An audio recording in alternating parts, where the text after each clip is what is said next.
কি শেয়ার।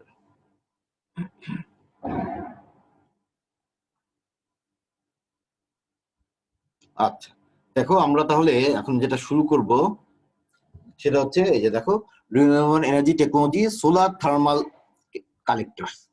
হ্যাঁ, আমরা পিভিটা পড়েছি বেসিক্যালি। আমরা জানি অলরেডি যে সোলার এনার্জি বা সোলার যে রিসোর্স, সেটা আমাদের one of the main renewable energy টেকনোলজির সোর্স, হ্যাঁ, এনার্জি সোর্স। তো এটার কমন অ্যাপ্লিকেশন, সবচেয়ে কমন অ্যাপ্লিকেশন হচ্ছে বা ওয়াইড অ্যাপ্লিকেশন হচ্ছে ফটোভোল্টাইক অ্যাপ্লিকেশনটা, হ্যাঁ, যেখানে আমরা সরাসরি লাইট এনার্জিটাকে ইউজ করে ইলেকট্রিসিটি প্রডিউস করি। হ্যাঁ, এখন এটারই আরেকটা যেটা আরেকটা, হ্যাঁ, একটু ওয়েট করো দেখি।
ওকে, তাহলে আমরা আবার একটু ব্যাক করি।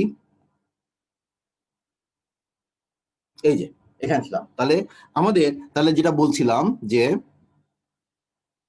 যে আমাদের পিভি হচ্ছে একটা one of the main application of solar energy. আর আরেকটা অ্যাপ্লিকেশন আছে, সেটা হচ্ছে এটাও সোলার এনার্জি ইউজ করি, সেটা হচ্ছে থার্মাল পার্টটা ইউজ করে। আমরা সোলার এনার্জি আজকে দুইটা অ্যাকচুয়ালি কম্পোনেন্ট বলতে পারো। একটা হচ্ছে সিম্পলি লাইট, অপটিক্যাল এনার্জি, আর একটা হচ্ছে থার্মাল পার্ট, থার্মাল এনার্জি যেটা। তো তোমরা জানো যে পিভিতে ফটোভোল্টাইক্স আমরা অপটিক্যাল এনার্জিটাকে ইউটিলাইজ করতেছি। আর আরেকটা অ্যাপ্লিকেশন আছে, সেটা হচ্ছে থার্মাল কালেক্টর বলি আমরা। থার্মাল কালেক্টর মিনস হচ্ছে সিম্পলি কোনো কিছু গরম করার জন্য, এবং এইটার সোর্স হিসাবে, এনার্জি সোর্স হিসাবে আমরা সোলার এনার্জির থার্মাল কম্পোনেন্টটাকে ইউজ করতেছি। তা আমরা আজকে যেটা পড়তেছি সেটা হচ্ছে সোলার থার্মাল কালেক্টরস। তাহলে এই সোলার এনার্জি থেকে আমরা কিভাবে ইয়েটা পাই, মানে থার্মাল অ্যাপ্লিকেশন, থার্মাল যে কোনো কিছু গরম করার জন্য আমরা কিভাবে ইয়ে করি, থার্মাল এনার্জিটাকে ইউজেবল করি বেসিক্যালি। এখানে ঠিক কনভার্সন লাগে না, ওখানে যেমন একদম এনার্জি ফর্মের কনভার্সন ছিল, যে অপটিক্যাল এনার্জিকে তুমি ইলেকট্রিক্যাল এনার্জিতে কনভার্ট করতেছো।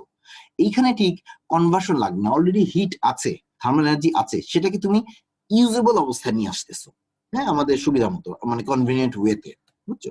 সেই জিনিসটা আমরা। আচ্ছা, তাহলে এই যে দেখো সোলার কালেক্টর, তাহলে আমাদের আজকের ইয়ে হচ্ছে সোলার থার্মাল কালেক্টরস। কালেক্টর গুলো খেয়াল করো। কালেক্টর বেসিক্যালি তোমরা দেখো নাই এখন মনে হয়, দেখছো কিনা আমি জানি না ঠিক, মানে বাংলাদেশে খুব বেশি দেখা যায় না এটা, হ্যাঁ, খুব বেশি দেখা যায় না, শীতের দেশগুলোতে দেখা যায় বেশি। আর তোমরা মানে এই ট্যুরে যাও নাই তো, না ইন্ডিয়া ট্যুরে তোমাদের ব্যাচ কি গিয়েছে? না স্যার, এটা তো ফোর্থ ইয়ারের পরে যায়। ও আচ্ছা, সরি তোমাদের আগে ব্যাচ তাহলে গিয়েছিল লাস্ট সময়। ও আচ্ছা, যাই হোক, কেন বললাম যে ইন্ডিয়াতে অনেক সময়, কারণ তোমরা ট্যুর করতে গেলেই তো ইয়েতে যাও, তো ওই যে মানালি সিমলার দিকে যাও, ওইদিকে কিন্তু জানোই তোমরা ওই সময় ঠান্ডা জায়গা ওইটা বেসিক্যালি। ওই সব জায়গায় বাড়ির ছাদে টাদে তোমরা এই যে এরকম কালেক্টর দেখতে পাবা। কারণ আমি নিজেও দেখছি, আমি নিজেও অনেক দিন আগে, অবশ্য আমি তো লাস্ট 10-12 বছর আগে গিয়েছি, তা প্রায় 2009 না 10 এর দিকে গিয়েছিলাম, না আচ্ছা যাই হোক, অনেকদিন আগে গেছি। না সরি, আমি ওই সিমলা মানালির দিকে গিয়েছি মানে আমার মাস্টার্স এর সময়, মানে আমি স্টুডেন্ট থাকতে, সে 2000 সালে, প্রায় 20 বছর আগে প্রায়।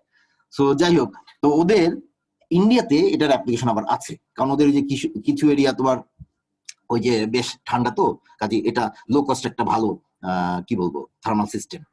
হ্যাঁ, কারণ কি এখানে ওই যে ইয়েটা লাগে না, আমরা ইলেকট্রিসিটি প্রডিউস ইউজ করে যে বাসায় যেটা করি, গিজার ইউজ করা, গিজার বা ওই যে ইয়েটা, হ্যাঁ গিজারই। হ্যাঁ, তো ওইটা যে ইউজ করি বাসায়, যে পানি টানি গরম শীতকালে আজকাল ওই গোসল করার জন্য, হ্যাঁ সাধারণত ওই যে পানি গরম করার জন্য ইউজ করি, হ্যাঁ গিজারটা, ওইটা কিন্তু ইলেকট্রিসিটি ইউজ করে, তাই না? সো ইলেকট্রিসিটি ইউজ করা অবশ্যই একটু কস্টলি, এটা খুব সহজ জিনিস, সহজ কথা। তো এখন ওইটার বদলে ইলেকট্রিসিটি ইউজ না করে তুমি সরাসরি থার্মাল এনার্জিটাকে ইউজ করতে পারো কিনা। সো দেখো এই যে এইখানে দেখো, এই যে এগুলা সব, এই যে বাম পাশে দেখা যাচ্ছে বা ডান পাশে, এগুলা স্ট্রাকচারের উপর, হ্যাঁ, বা বাড়ির ছাদে, যে বাম পাশে দেখা যাচ্ছে বাড়ির ছাদে, এটা খুব কমন একটা অ্যাপ্লিকেশন, যে বাড়ির ছাদে একটা বাড়ির জন্য, হ্যাঁ একটা বাড়ির জন্য ধরে এরকম একটা সিস্টেম। এই যে এটা কালেক্টর সিস্টেম, পুরোটা হচ্ছে কালেক্টর সিস্টেম। হ্যাঁ, এইখানে এই যে দেখো মাঝখানে এই যে এরকম যে রেক্টেঙ্গুলার টাইপের ইয়ে আছে, এইটা কালেক্টর।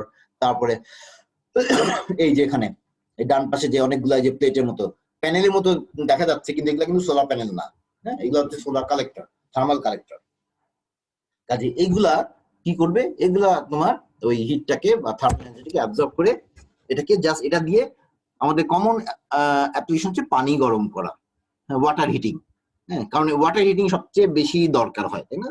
যেমন শীতকালে ওই যে বললাম আমরা এখন আজকাল, হ্যাঁ আগে আগে খুব পপুলার ছিল না জিনিসটা। আগে আমরা কি করতাম, শীতকালে ওই যে পানি গরম করতাম, পানি ওই যে গ্যাসের চুলায় গরম করে নিতাম পাতিলে করে। তো এখন মানুষ একটু কনভিনিয়েন্স চায়, কাজে ওই পানি পাতিলে গরম করার চেয়ে আমরা হিটার ইউজ করি বা গিজার ইউজ করি ইলেকট্রিসিটি দিয়ে।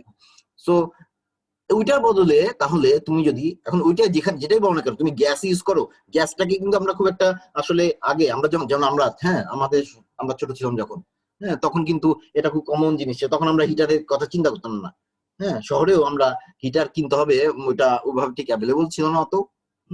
আর আমরা তখন গ্যাস ইউজ করবো, এরকম ব্যাপার। আর গ্যাস কিন্তু তখন বাংলাদেশে মানে খুব একটা আমরা মানে খরচ যে করতেছি, এই জিনিসটা মানুষের অতটা কনসিয়াসনেস ছিল না।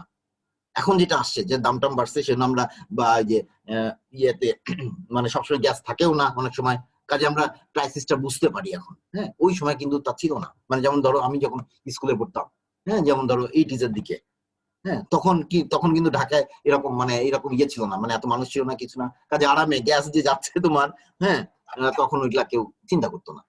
কাজেই তখন তুমি গ্যাস পোড়াচ্ছ, গ্যাস পোড়ায় পানি গরম করতেছো, হ্যাঁ বা এখন ওই যে ইলেকট্রিসিটি প্রডিউস করে পানি গরম করতেছি, এগুলা কিন্তু আমরা ইয়ে করি, নোটিশ করি। কারণ ইলেকট্রিসিটি দিয়ে ইউজ করলে তোমার বিল বেশি হচ্ছে, তুমি বুঝতে পারো নোটিশেবল একটা বিল বাড়তেছে, অ্যামাউন্ট বাড়তেছে। আবার গ্যাসের ক্ষেত্রেও, গ্যাসও ওই যে দেখো এখন গ্যাস ইউজ করে আমরা পানি গরম করতে খুব একটা ইয়ে চাই না। অনেক জায়গায় গ্যাসের মিটার আছে অলরেডি, মানে ইন্ডিভিজুয়াল মিটার, কাজে ওখানে তুমি যত বেশি ইউজ করবা বিল বেশি আসবে। আবার ক্রাইসিসও আছে অনেক এলাকায়, হ্যাঁ কাজে আমরা ওইটাকে ফিল করি যে না এটা অত বেশি নাই, আমাদের নষ্ট করাটা উচিত না, তাই না? কাজেই এগুলার অল্টারনেট যদি তুমি বলো, তাহলে খুব সহজ এবং মানে লো কস্ট অল্টারনেট হচ্ছে ওই সোলার থার্মাল কালেক্টর। তাহলে বেসিক্যালি তুমি কালেক্টর রাখবা, হ্যাঁ, এবং সেটা সিস্টেমটা এমন হবে যে তোমার আলো রোদ পড়লে সেটা পানি গরম করবে। তো এটার ইয়েটা খুব, বলো স্যার এখানে তো এনভায়রনমেন্টের চাইতে বেশি পরিমাণ গরম সেটা করতে পারবে না, মানে সোলার থার্মাল কালেক্টর। এনভায়রনমেন্ট থেকে গরম মানে কি, না পারবে। বা এনভায়রনমেন্ট থেকে গরম বলতে তুমি এটাতে 60-70 ডিগ্রি সেন্টিগ্রেড পর্যন্ত গরম করতে পারবা। এটা কিন্তু আমরা যেটা করি সেটা হচ্ছে, ধরো এনভায়রনমেন্ট বলতে দেখো এমনিতে যেদিন গরম থাকে আমাদের, হ্যাঁ সেদিন ধরো এই গ্রীষ্মকাল চলে আসছে, এখন কোন দিন গরম বেশি যখন হয়ে যায়, ধরো 35 থেকে 40 পর্যন্ত চলে যায়, 40 পর্যন্ত ধরো চলে যেতে পারে। জি স্যার, এরকম 40 পর্যন্তই ধরে নেওয়া যায়। 40।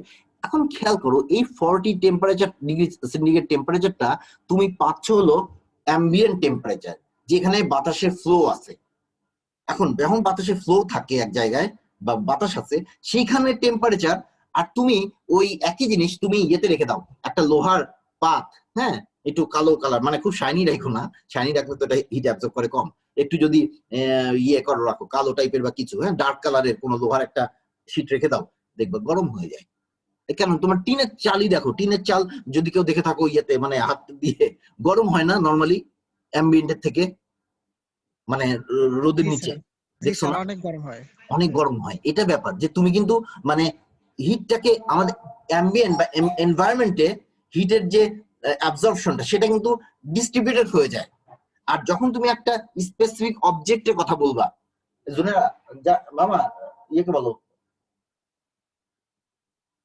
আচ্ছা, যেখানে ওই হিটটা এক জায়গায় অ্যাবজর্ব করতে পারতেছো, হ্যাঁ, এই যে এরকম একটা ধরো এটা যা ফোন, কিন্তু এটা যদি একটা মেটাল হতো, মেটাল কিন্তু এই যে এরকম যদি কালো কালার হয়, তো মেটাল কি করবে, মেটাল কিন্তু এটাকে অ্যাবজর্ব করে রাখবে। ফলে এইটা কিন্তু টেম্পারেচার এটা রাইজ করে কম্পেয়ার টু দ্যাট ওয়ান, মানে এমবেন্ডের থেকে। অবশ্যই এখান থেকে আবার এমিশন হবে, হিট এমিশন হবে, এটা ঠিক। আদারওয়াইজ তো এটাই হলো ব্যাপার, তুমি এখানে ফেলাচ্ছ, মানে থার্মাল এনার্জি ফেলাচ্ছ, সে অ্যাবজর্ব করতেছে, যেহেতু এটার টেম্পারেচার হাই হয়ে যাচ্ছে, মানে higher than the ambient temperature, of course এখান থেকে রেডিয়েশন হবে, আবার রেডিয়েশন মানে হিট এমিশন হবে। এভাবেই একটা ব্যালেন্স হয়ে যায়। নাহলে তো যদি এটা ধরেই রাখতো 100%, 100%, তাহলে কিন্তু কি হতো, তাহলে কিন্তু এটা আস্তে আস্তে গরম অনেক গরম হইতো, সারাদিনে অনেক গরম হয়ে যেত। কিন্তু এটা অ্যাবজর্ব করতেছে আবার ছাড়তেছে, অ্যাবজর্ব করতেছে ছাড়তেছে, আর যতটা অ্যাবজর্ব করে তার থেকে কম ছাড়তেছে। এইভাবে এটা অ্যাম্বিয়েন্টের থেকে টেম্পারেচার একটু বেশি ধরে রাখে।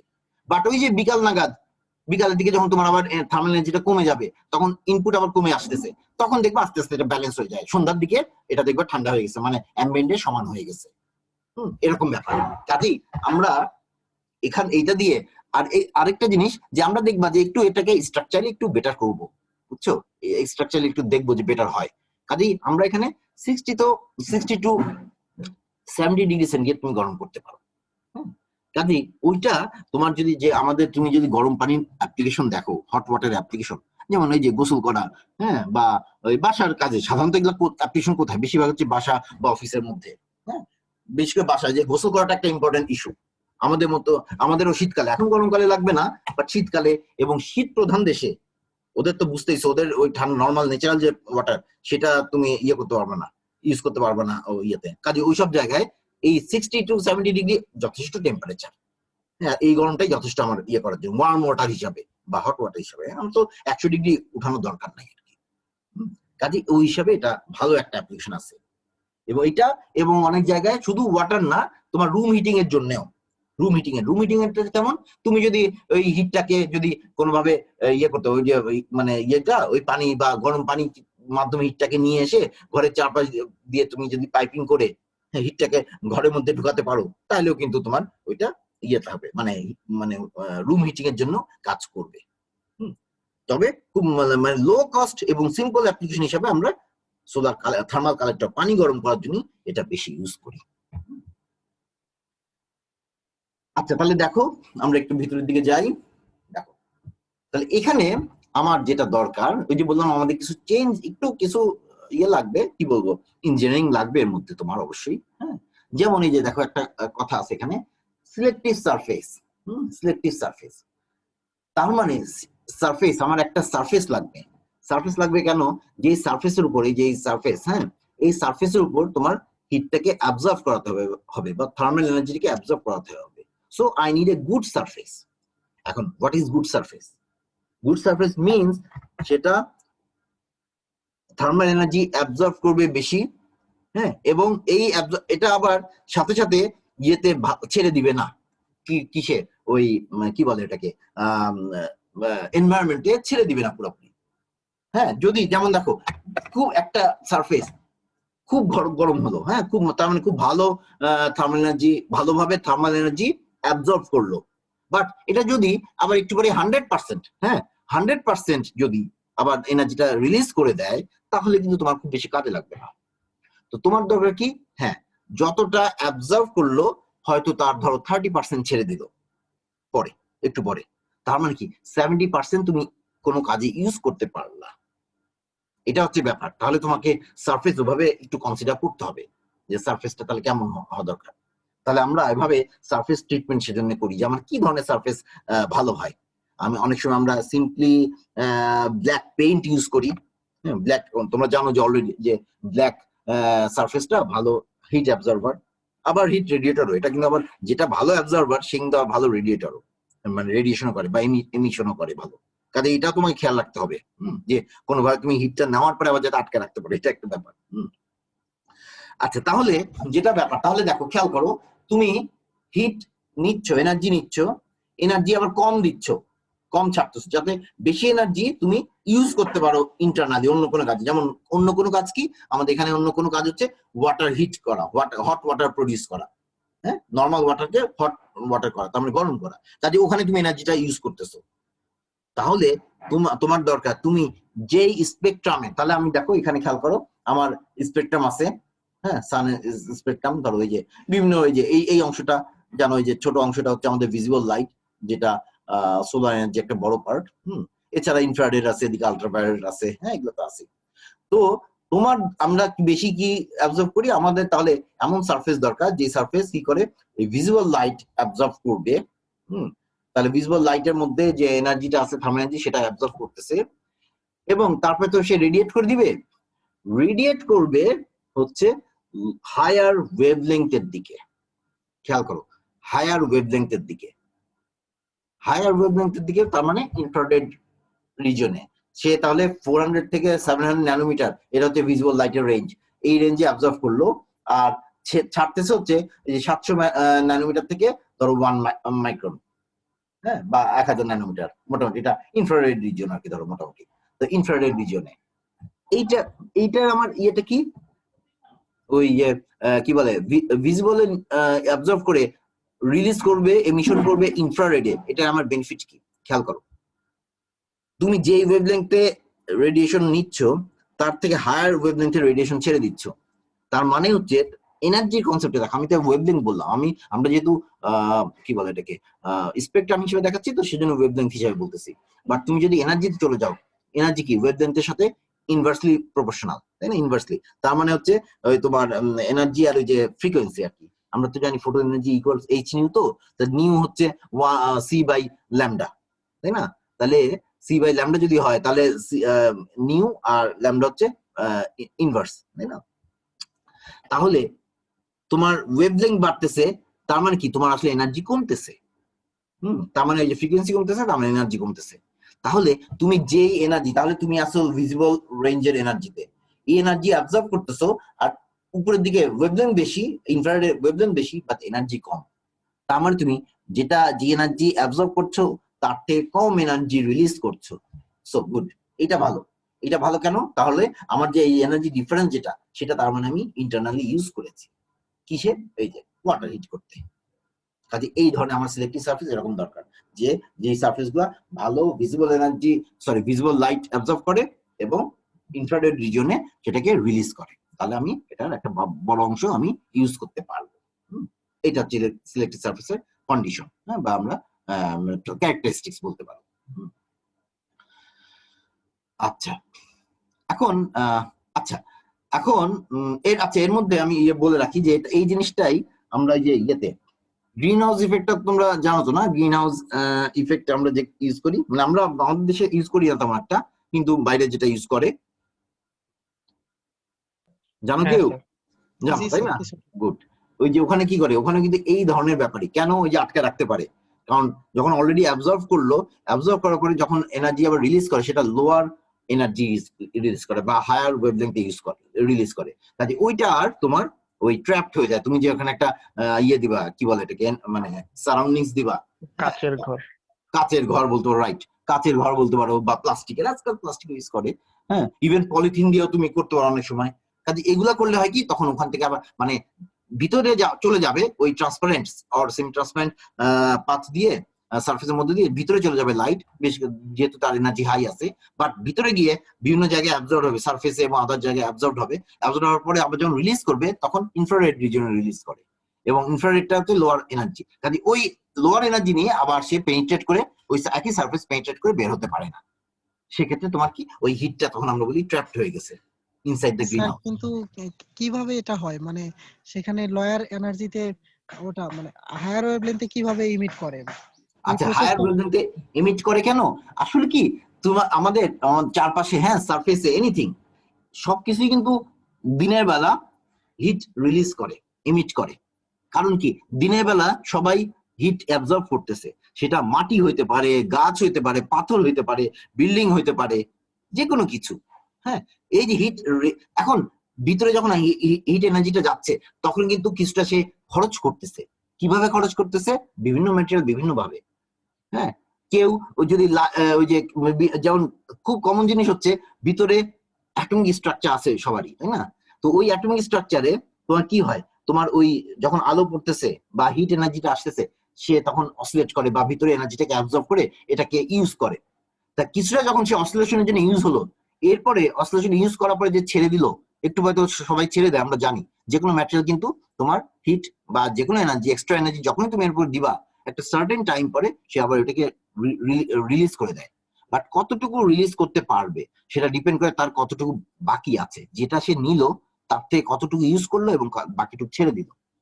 এখন সবাই শুধুমাত্র একদম ইয়ে ছাড়া, ওই যে সেজন্য বললাম রিফ্লেকটিভ সারফেস ছাড়া, যদি 100% রিফ্লেকটিভ সারফেস হয়, হ্যাঁ, যেমন ধরো মিরর, তুমি খুব ভালো মিরর রাখলা, সেই মিরর কি 100% রিফ্লেক্ট করে, তার মানে কি 100% রিফ্লেকশন যখন বলবো that means there was 0% absorption.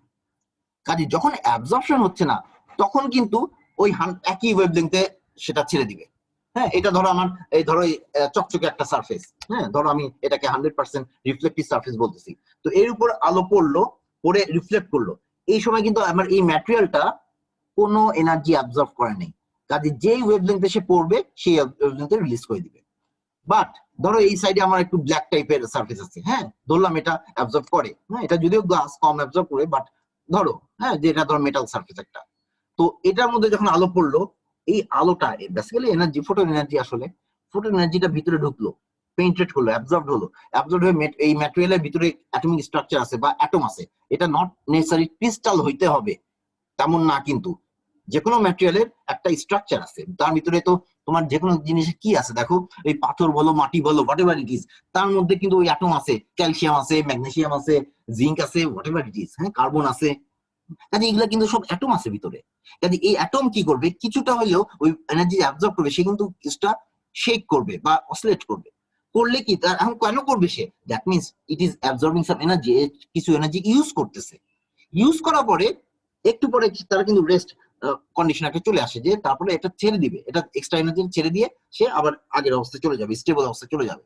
তো এখন এই স্টেবল অবস্থায় যাওয়ার সময় তাহলে তো অলরেডি সে কিছু এনার্জি ইউজ করে ফেললে তো সে পুরাটা ফেরত দিতে পারতেছে না, তো ফেরত দিতে না পারলে যতটুকু বাকি আছে ততটুকু তাহলে ফেরত দিবে।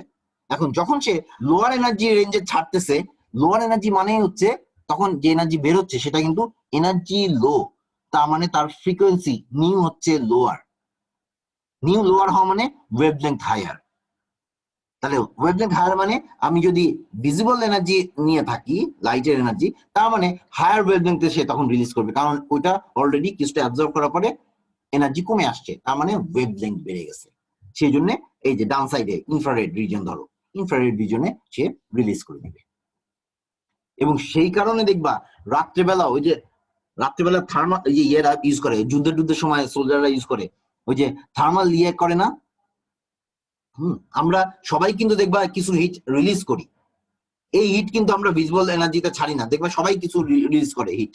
আমরা যেমন প্রাণী যারা, হ্যাঁ, হিউম্যান বিং, সরি শুধু হিউম্যান বিং না, মানে প্রাণী বলতে লিভিং বডি, এরা কি করে, আমাদের শরীরে হিট তৈরি হয়, তাই না, আমাদের বিভিন্ন খাওয়া দাওয়ার জন্য, ওই যে কি বলে এটাকে যে মেটাবলিজম না কি বলে, হ্যাঁ, ওই যে ওইগুলোর জন্য আমরা হিট প্রডিউস করি, আমরা সর্ট অফ হিট প্রডিউসার আসলে, হ্যাঁ, কাজেই তখন কি আমাদের শরীর থেকে হিট বের হচ্ছে, এবং সেটা কিন্তু ওই ভিজিবল লাইট না, এটা কম এনার্জিতে বের হচ্ছে, কম এনার্জিতে বের হওয়া মানে হচ্ছে এই যে ইনফ্রারেড রিজন বা রেডিও ওয়েভ রিজনে বের হচ্ছে, হ্যাঁ, এই যে হায়ার ওয়েভলেংথের দিকে। ওই জন্য এই যে ইনফ্রারেড ক্যামেরা ইউজ করলে তখন দেখতে পারবা, রেডিও ওয়েভ ক্যামেরা ইউজ করলে দেখতে পারবা, মানে ওই ধরনের এমিশনটাকে ডিটেক্ট করতে পারে যে ক্যামেরা। নর্মালি তো আমাদের ক্যামেরাগুলো ভিজুয়াল রেঞ্জের ক্যামেরা, হ্যাঁ, গাছে ওইগুলাতে ধরতে পারে না। কাজে আর যেগুলো ম্যাটেরিয়াল লিভিং বডি না, তারা তো আর নিজেরা হিট প্রডিউস করে না, হ্যাঁ, কাজে তাদের একটা পাথর, হ্যাঁ, একটা পাথর পড়ে আছে, বা সি বিচে বালি, অথবা বেয়ার ল্যান্ড মানে হচ্ছে মাটি, তা এগুলা কিন্তু লিভিং বডি না, তারা কি করবে, হিটটাকে অ্যাবজর্ব করবে, অ্যাবজর্ব করে ছেড়ে দিচ্ছে। এখন সারাদিন ধরে কন্টিনিউয়াসলি তারা অ্যাবজর্ব করছে, ছাড়তেছে, অ্যাবজর্ব করছে, ছাড়তেছে, এবং বিকালের দিকে এসে তাদের অ্যাবজর্পশনটা কমে যাচ্ছে, কারণ কি তখন সোর্সই উইক হয়ে গেছে, কম এনার্জি আসতেছে।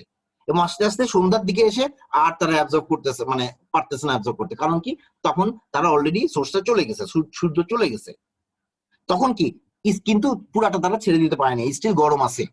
তখন কি ওইটা আস্তে আস্তে সন্ধ্যা পর্যন্ত, ধরো আরো 2-1 ঘন্টা হয়তো আস্তে আস্তে রিলিজ করে দিচ্ছে, করে করে একদম ঠান্ডা হয়ে গেল। তারপরে আর তারা অ্যাবজর্বও করতেছে না, রিলিজও করতেছে না রাত্রেবেলা, হ্যাঁ একদম রাত্রে। কিন্তু একটা সময় পর্যন্ত তারা ছাড়বে। তার মানে যে কোনো এনার্জি আসলো, যদি সে 100% রিফ্লেক্টেড না হয়, কিছুটা হলেও অ্যাবজর্ব হয়, তাহলে সে ইন্টারনালি সেটাকে ইউজ করবে, এনার্জিটা কিছু অংশ ইউজ করবে এবং বাকিটা ছেড়ে দিবে।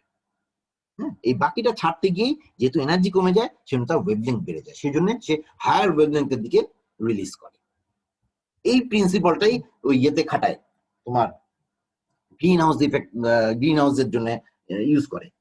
হ্যাঁ, এবং এই জিনিসই তোমরা জানো, এই যে গ্রিন হাউস ইফেক্ট যেটা আবার খারাপ বলি আমরা ইয়ের জন্য, গ্লোবাল ওয়ার্মিং এ, এটাও তোমরা জানো যে এটা হচ্ছে আমরা আর্টিফিশিয়ালি তৈরি করি না গ্রিন হাউস, পুরো ওয়ার্ল্ডটাই একটা গ্রিন হাউসের মতো, তাই না? যে ওয়ার্ল্ডের মধ্যে আমাদের আশেপাশে যে একটা অ্যাটমসফিয়ারের একটা লেয়ার আছে, এই লেয়ারের মধ্যে ইয়ে ঢুকে, তাই না, সূর্য আলো ঢুকে হিটটা, তাহলে ওইটাকে তুমি একটা প্লাস্টিকের একটা লেয়ারের মতো ধরতে পারো। হ্যাঁ, আর্থের যে অ্যাটমসফিয়ারের যে লেয়ারটা, সেটাকে তাহলে ওর মধ্যে দিয়ে ঢুকে সারফেসে বিভিন্ন জায়গায় অ্যাবজর্ব হলো, আবার যখন রিলিজ করলে কিছু ওই যেহেতু একটা ইয়ে আছে, কিছু এনার্জি বের করে, কিছু এনার্জি ট্র্যাপড হয়ে যায়। হ্যাঁ, কেন ট্র্যাপড হয়? ওই যে ওখানে যে লেয়ার আছে, যেহেতু লোয়ার এনার্জিতে ছাড়তেছে, তাহলে পুরাটা আবার একদম বের হয়ে যায় না স্পেসে। হ্যাঁ, এখন এটাই ওই যে আমাদের গ্লোবাল ওয়ার্মিং কেন হয়, যে তোমার এটা একটা ব্যালেন্স আছে, যে যতটুকু ঢুকবে তার কিছু অ্যাবজর্ব করবে, কিছু রিলিজ করবে, এবং কিছু অংশ ট্র্যাপড হবে, কিছু অংশ বের হয়ে যাবে। এভাবে এটা একটা মোটামুটি আমাদের এনভায়রনমেন্টটাকে একটা ব্যালেন্স অবস্থায় রাখে।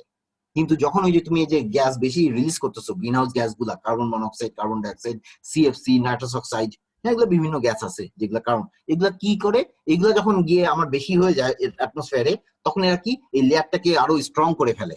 ফলে ঢুকতেছে, কিন্তু ঢুকার সময় ঠিকই ঢুকতেছে, বের হওয়ার সময় তার বেশি এনার্জি ট্র্যাপ করে ফেলতেছে, বের হতে দিচ্ছে না। মোর গ্রিন হাউস ইফেক্ট তৈরি হয়, ওটা আরো স্ট্রং হয়। স্ট্রং হইলে তখন ওই যে যেহেতু বের হতে পারতেছে না স্পেসে, এসকেপ করতে পারতেছে না, বেশি আটকায় থাকতেছে অ্যাটমসফিয়ারে, তখন ওই যে আস্তে আস্তে ওভারঅল আমার এনভায়রনমেন্ট ওয়ার্মার হয়ে যাচ্ছে, যেটাকে আমরা এই যে গ্লোবাল ওয়ার্মিং বলি, তাই না?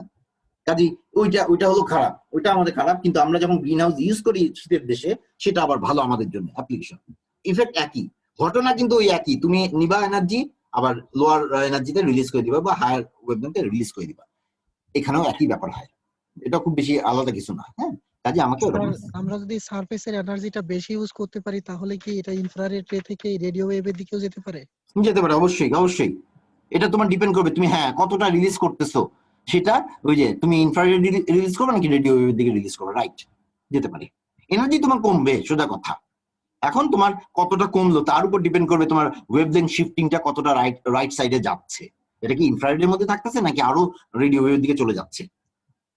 সেটা হইতে পারে, রাইট।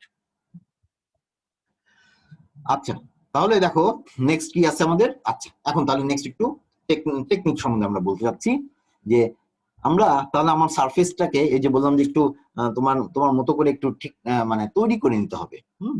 যে আমার সারফেস প্রিপারেশন করা, তার মানে তুমি কি ওই মোর ভিজিবল রেঞ্জ এনার্জি কিভাবে তুমি অ্যাবজর্ব করতে পারো, হ্যাঁ, সেটার জন্য। তো এগুলা খুব সিম্পল কিছু টেকনিক আছে, যেমন কেমিক্যাল টেকনিক, তারপরে ইলেকট্রোপ্লেটিং, হ্যাঁ, তারপরে ভেপার ডিপোজিশন, তারপরে অক্সাইড লেয়ার প্রডিউস করে, এগুলা বিভিন্ন টেকনিকে আমরা ইয়ে করি, কি বলে ওই সোলার কালেক্টর গুলা তৈরি করি। হ্যাঁ, তাহলে দেখো সোলার কালেক্টরের অ্যাবজর্বার প্লেট তৈরি করি। আমি দেখাবো পরে স্ট্রাকচার যখন দেখাবো তখন দেখাচ্ছি, তার আগে একটু দেখে নাও যে আমরা কয়েকটা টেকনিক আছে, যেমন কেমিক্যাল কোটিং। হ্যাঁ, কেমিক্যাল কোটিং কি? কেমিক্যাল কোটিং মানে তুমি লিকুইড কেমিক্যাল, তুমি যেই ম্যাটেরিয়ালের লেয়ার দিতে চাচ্ছ একটা মেটালের উপর, সাধারণত আমরা একটা মেটাল বডি নেই বা মেটাল প্লেট নেই, তার উপরে কি করব, সেটাকে আমি মোর অ্যাবজর্বটিভ করবো, মানে যাতে এটা অ্যাবজর্পশন বেশি হয়, হ্যাঁ, ইয়ের থেকে। ওই কি বলে তোমার ওই নর্মাল ন্যাচারালি যে একটা সারফেস, মেটাল সারফেস ধরলাম, হ্যাঁ, সেটা অ্যাবজর্ব করবে, কিছু করবে, বাট এটার অ্যাবজর্পশন আরো বাড়াতে চাই আমরা। হ্যাঁ, সেটার জন্য আমরা বিভিন্নভাবে করতে পারি, যেমন ওই যে সাধারণত যে এরকম কোন কেমিক্যাল মানে কালার কোন কেমিক্যাল নিয়ে এই যে এরকম করতে স্প্রে করতে পারি। হ্যাঁ, অনেকে স্প্রে করে, মানে এগুলো খুব সিম্পল জিনিস। স্প্রে করা, অনেক সময় পেইন্ট করা, বিভিন্ন রকম হতে পারে, যেগুলো লো কস্ট, এগুলো কিন্তু কস্ট খুব বেশি না। এই যে গাড়ি স্প্রে করে, যেমন গাড়ি রং করে দেখো স্প্রে করে, ওই রকম ব্যাপার আর কি। তো এখানে তুমি চুজ করবে হচ্ছে ওই ম্যাটেরিয়াল বা ওই কেমিক্যাল যেগুলো হচ্ছে মোর মানে ভিজিবল এনার্জিতে যার অ্যাবজর্পশন বেশি, ভিজিবল রেঞ্জে। হ্যাঁ, এরকম কোন কেমিক্যাল আমরা ইউজ করব, এবং সেটা ব্ল্যাক, মানে সবচেয়ে সিম্পল যদি বলো, তুমি যদি বাসায় বসে একটা তোমার বাসার জন্য একটা তৈরি করতে চাও, খুব সহজ জিনিস। তুমি একটা টিনের বাজার থেকে একটা টিনের কিনো, শীট কিনো, এগুলো পাওয়া যায়, টিনের বা অ্যালুমিনিয়ামের শীট। হ্যাঁ, কিনে ওইটার নিচে একটু যদি মেটালের, হ্যাঁ, কপার টপারের পাইপ ওটার সাথে অ্যাটাচ করে দিতে পারো। হ্যাঁ, এবং ওই শীটটা যে অ্যালুমিনিয়াম বা টিনের শীট কিনলা অথবা কপারের শীট কিনলা, সেই শীটের উপর যদি তুমি ব্ল্যাক পেইন্ট করে দাও, এটাও কাজ করবে। কারণ আমরা জানি ব্ল্যাক এটাই হচ্ছে তোমার অ্যাবজর্ব করে বেশি কালারটা, তাই না? কাজে ব্ল্যাক পেইন্ট করলেও আমরা খুব খুব খুব লো কস্ট করতে চাইলে, হ্যাঁ, ব্ল্যাক পেইন্ট করে দেয় অনেক সময়। কাজে এরকম বিভিন্ন টেকনিক আছে। হ্যাঁ, তো কেমিক্যাল কোটিংটা ওই ধরনের কোনো কেমিক্যাল নিয়ে তুমি যেটা, ওটাকে তুমি যদি স্প্রে করো বা পেইন্ট করো, যেভাবে করো না কেন, এভাবে যদি একটা কোটিং দাও, সেটাকে আমরা কেমিক্যাল কোটিং বলি। এই যে ব্ল্যাক পেইন্ট দেখো, যেমন ব্ল্যাক পেইন্ট আমরা ইউজ করি অনেক সময়। হ্যাঁ, তবে কেমিক্যাল কোটিং এ আবার একটা ব্যাপার আছে কি, যে ওই সারফেসটা মানে যখন গরম হয়, সূর্যের নিচে রাখবা, যেহেতু তুমি ইচ্ছা করে ওটাকে বেশি হিট অ্যাবজর্ব করাচ্ছ, তার মানে এটা টেম্পারেচার কিন্তু বেড়ে যায়। কাজে এরকম শুধু রঙের সারফেস দিলে বা একটা কোটিং দিলে অনেক সময় যেটা হয় কি, ওইটা গরমে ওইটা স্টিক করে না, খুলে আসে। ওই যে দেখো না, অনেক সময় দেখবা যে বিভিন্ন গাড়িটা এটা দেখবে একটু পুরানো হয়ে গেলে অনেক সময় গাড়ির ওই রংটা বডি থেকে একটু উঠে যায়। হ্যাঁ, তার মানে কি অ্যাটাচ থাকলো না, স্টিক করলো না। হ্যাঁ, তা এখানে এই কেমিক্যাল কোটিং এ এটা একটা প্রবলেম, যে অনেক সময় শান্ত দেখা যায় যে যেহেতু ওই সারফেসটা গরম হবেই, হ্যাঁ, এটা বেশ গরমও হয় কিন্তু, কাজে ওই সময় ওইটা যদি স্টিক না করে, কালারটা যদি একটু উঠে আসে, হ্যাঁ, তাহলে কিন্তু এরপরে আর এটার এফিসিয়েন্সি ভালো থাকবে না। কারণ তোমার স্টিক করলেই তোমার কালারটা অ্যাবজর্ব করবে এবং এটা মেটালের মধ্যে ট্রান্সফার করে দিবে হিটটাকে।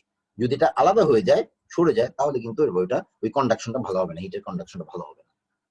সেই জন্য এটার আবার একটু এগুলা উইকনেস আছে, মানে এটার ইয়েটা কম, এফিসিয়েন্সিটা কম, বা ডিগ্রেড করে তাড়াতাড়ি। এটা একটা সমস্যা। কিন্তু এটার থেকে আরো ভালো টেকনিক আছে, যেমন আরো বেটার বা বেস্ট টেকনিক এই ক্ষেত্রে ইলেকট্রোপ্লেটিং। ইলেকট্রোপ্লেটিং এ খুব ভালো সারফেসের উপর খুব ভালো একটা লেয়ার তৈরি হয়। হ্যাঁ, ইলেকট্রোপ্লেটিং অনেক বিভিন্ন কাজে ইউজ করে।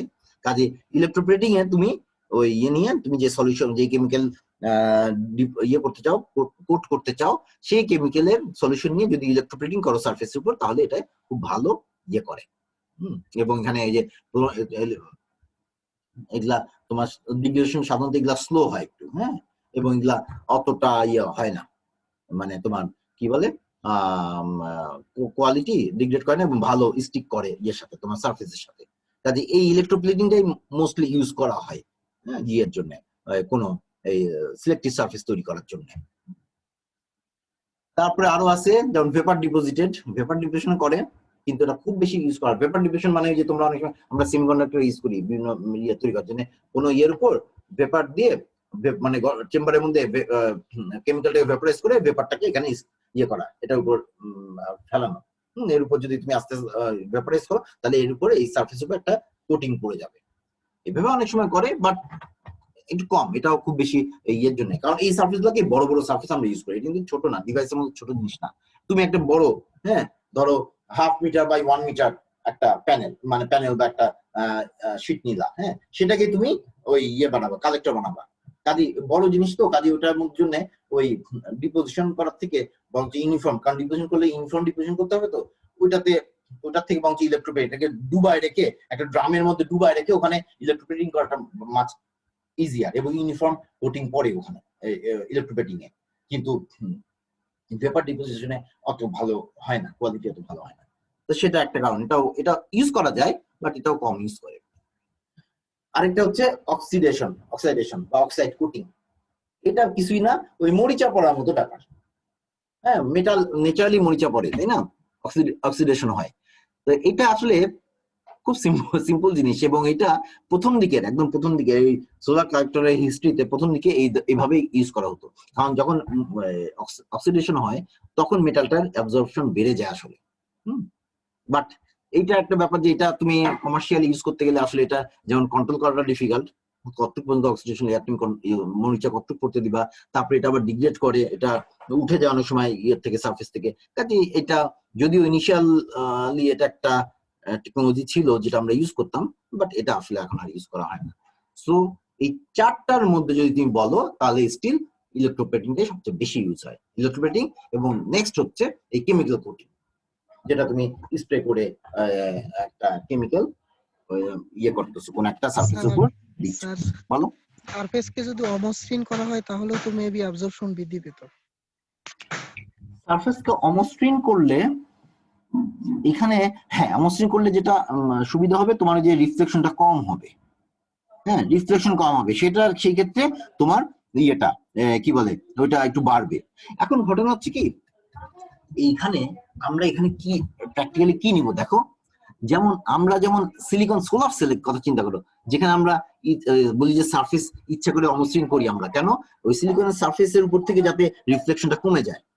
ওইখানে এখন সিলিকন যদি তুমি ওয়েফার দেখো, ভবিষ্যতে তোমরা হয়তো যারা হায়ার স্টাডিজ করবা, হ্যাঁ বাইরে যাবা, তারা তখন বিভিন্ন সময় ওই মানে শুধু সিলিকন না, বিভিন্ন সেমিকন্ডাক্টর হয়তো ইয়ে দেখবা, ওয়েফার দেখবা, ওইগুলা দেখবো, ওইগুলো আসলে রিয়ালি মানে কি বলবো মানে রিয়ালি প্লেন একটা সারফেস, হ্যাঁ। কিন্তু তুমি যদি এটার সাথে কম্পেয়ার করো, ধরো একটা অ্যালুমিনিয়ামের শীট তুমি কিনলা বাজার থেকে, হ্যাঁ, আবার বা তুমি কপারের শীট নিলা, ওইখানে দেখবা আসলে ওই সিলিকন সারফেসের তুলনায় যদি, বা ওয়েফার সেমিকন্ডাক্টর ওয়েফার যে সারফেস, সেটার তুলনায় যদি তুমি এই সারফেস গুলো দেখো, এগুলা অলরেডি যথেষ্ট রাফ, মানে ওইটার সাথে কম্পেয়ার করলে, যদিও আমার কাছে মনে হয় মসৃণ, হ্যাঁ, কিন্তু স্টিল রাফ। এরপরে তোমার আর সাধারণত আর বেশি রাফ করার দরকার হয় না, মানে এরপরে আর মানে তুমি ঘষাঘষি করে আর রাফ তেমন আমরা করি না। এটা এখন যতটুকু তোমার দরকার, মানে যতটুকু কালারটাকে স্টিক করানোর জন্য যতটুকু দরকার ততটুকু এনাফ, হ্যাঁ। তোমার রিফ্লেকশন তাতেই যথেষ্ট কমে যায়, মানে এমনিতে কালার করলে বা কেমিক্যাল দেওয়ার পরে এতেই রিফ্লেকশন অনেক কমে যায়। কাজে এক্সট্রা এক্সট্রা আরো রাফ করা ওটা খুব একটা নেসেসারি হয় না, সেটা বলছি। আচ্ছা, তাহলে আমরা এই যে এই দুইটা টেকনোলজি বেশি ইউজ করতেছি। আচ্ছা, নেক্সট তাহলে এইগুলো আমাদের ইয়ে তৈরি করার টেকনোলজি। এখন আমরা একটু দেখি types of solar thermal collector, কোন কোন টাইপের গুলো আমরা ইউজ করি সাধারণত। যেমন কয়েকটা আছে, যেমন দেখো এইগুলা চারটা দেওয়া আছে এখানে। যেমন সবচেয়ে কমন ইউজ করা কালেক্টর হচ্ছে flat plate solar thermal collector, flat plate collector বলি আমরা, ফ্ল্যাট প্লেট। এরপরে আছে দেখো ইভাকুয়েটেড tube solar thermal collector, evacuate tubular, এগুলা টিউবুলার মানে টিউবের মতো আর কি, হ্যাঁ, সিলিন্ড্রিক্যাল। আর এটা তো প্লেট, ফ্ল্যাট একটা প্লেটের মতো, এই ফ্ল্যাট জাস্ট প্লেটের মতো, হ্যাঁ। তারপরে প্যারাবোলিক কালেক্টর আছে, তারপরে সান ট্র্যাকিং কনসেন্ট্রেটিং কালেক্টর আছে, ট্র্যাকিং কালেক্টর আর কি, যেগুলা কনসেন্ট্রেটিং কালেক্টর এগুলো আছে। এগুলো একটু এক্সপেন্সিভ বা এগুলো একটু স্পেশালাইজ। কমন হচ্ছে এই দুইটা, তার মধ্যে সবচেয়ে বেশি কমন সোলার মানে ফ্ল্যাট প্লেট কালেক্টরটা। তো আজকে আমরা ফ্ল্যাট প্লেটটা একটু দেখি। এই যে এইগুলো হচ্ছে বেসিক্যালি ফ্ল্যাট প্লেট কালেক্টর। এগুলা তোমরা ইয়েতে দেখবা, আমার ওই যে ইউনিভার্সিটি তো খুলতেছে না, খুললে ওই যে ইয়েতে, ওই যে আমরা যখন একদিন তোমাদের নিয়ে যাবো ইয়েতে কি বলে ইনস্টিটিউট অফ এনার্জিতে, হ্যাঁ, ওখানে দেখবা আছে সামনে, হ্যাঁ, ওখানে সামনে এরকম ফ্ল্যাট প্লেট কালেক্টর আছে। তারপরে এটাও আছে একটা, এই যে ইভাকুয়েটেড টিউব সোলার থার্মাল কালেক্টর, এটাও একটা আছে, এটাও আছে, আবার এগুলাও আছে। এই দুটা নাই, এই দুটা যে স্পেশালি এগুলা করা হয়নি। আচ্ছা, তাহলে ফ্ল্যাট প্লেট কালেক্টরটা কি তাহলে দেখো, এই যে এই জিনিসটা, এই পুরোটা হলো একটা ইউনিট। এখানে বেসিক্যালি এই অংশটা হচ্ছে ফ্ল্যাট প্লেট, হ্যাঁ, এখানে হচ্ছে কালেকশন হয়। আর উপরে যেটা দেখতে পাচ্ছ এটা আসলে মানে গরম পানি রাখার জন্য। পানি তো আসলে তোমাকে গরম করতে হচ্ছে, পানি তো কোথাও কোনো ট্যাঙ্কিতে রাখতে হবে, হ্যাঁ, ওইটা স্টোর করতে হবে ওয়াটারটা, হ্যাঁ, কারণ তুমি তো সাথে সাথে ইউজ করতেছ না, ওখানে স্টোর করে ওখান থেকে ইউজ করবা। সেই জন্য ওইখানে তোমার দেখো এই জন্য দেখো একটা পাইপ দেখা যাচ্ছে এই যে সাইড দিয়ে, মানে এখান থেকে পানি তাহলে এই যে পাইপের মাধ্যমে এই ইয়েতে যাবে, এই ট্যাঙ্কে গিয়ে জমা হবে। তাহলে এইটা বেসিক্যালি কি দেখো, solar collector is special kind of heat exchanger. এটা হলো সোজা কথা, হিট এক্সচেঞ্জার। এটা কিন্তু ট্রান্সফরমার না, মানে ট্রান্সফর্ম করে না এনার্জি থেকে আরেক এনার্জিতে, এটা এক্সচেঞ্জ করে, মানে একটা সারফেস থেকে আরেকটা সারফেসে হিটটা ট্রান্সফার করে নিয়ে এক্সচেঞ্জ করে নিয়ে যাচ্ছে এখান থেকে এখানে। তার মানে এখানে আমরা কি করব, এই যে দেখো কালার্ড সারফেস দেখা যাচ্ছে, একটু ব্ল্যাক টাইপের, তাই না, গাঢ় কালারের সারফেস দেখা যাচ্ছে, এই সারফেসে প্রথম হিটটা অ্যাবজর্ব হবে। আর দেখো এই যে এখানে লম্বা লম্বা, হ্যাঁ, পাশে প্যারালাল কিছু লাইন দেখা যাচ্ছে, এগুলো হচ্ছে টিউবের মতো, মেটালিক টিউব আছে এর মধ্যে। এই টিউবের মধ্যে দিয়ে পানি ফ্লো করানো হয়। পানি ফ্লো করলে হয় কি, এর মধ্যে দিয়ে পানি ফ্লো করে, তো কাজী এই পানির এই টিউব, মেটাল টিউবের সাথে এই কালেক্টরের যে প্লেট, হ্যাঁ, অ্যাবজর্বার প্লেট, যে ব্ল্যাক প্লেটটা উপরে, এটা অ্যাটাচ করা থাকে, গায়ে গায়ে লাগানো থাকে। ফলে এখানে যদি এটা গরম থাকে, এটার সাথে যদি একটা মেটাল পাইপের মধ্যে দিয়ে পানি ফ্লো করাও, এই আমার হাতের সাথে লাগাই, হ্যাঁ, এবং আমার হাতটা গরম, তাহলে আমার হাতের গরমটা, থার্মাল এনার্জিটা ওই মেটাল পাইপ যেহেতু, তার মেটালে চলে যাচ্ছে, এক্সচেঞ্জ হয়ে যাচ্ছে, মেটাল এক্সচেঞ্জ হয়ে মেটালে ট্রান্সফার হয়ে কি হবে, মেটালের মধ্যে দিয়ে যে পানিটা গরম হচ্ছে, তখন ওই পানি ওই হিটটা নিয়ে নেবে, হিটটা নিয়ে কি হবে, গরম হয়ে যাবে। এই কাজটা করে এখানে। কাজেই এই যে দেখো, তাহলে এইটা হিট, তাহলে হিট এক্সচেঞ্জার বললাম, এবং energy transfer is from a distance source, মানে সান থেকে আর কি, এবং সেখানে ম্যাক্সিমাম ওই যে গরমের দিন 1100 ওয়াট পার স্কয়ার মিটারও পাওয়া যেতে পারে আর কি। এটা ভ্যারি করে অফকোর্স, মানে রেডিয়েশনটা, এবং ওয়েভলেন্থ রিজন তোমরা জানো 0.3 থেকে 3 মাইক্রন পর্যন্ত, বাট ওই ভিজিবল রেঞ্জে বেশি থাকে, মানে কনসেন্ট্রেশন বেশি, আর উপরের দিকে, উপরের দিকে আমাদের কম এনার্জি আসে। হ্যাঁ, আচ্ছা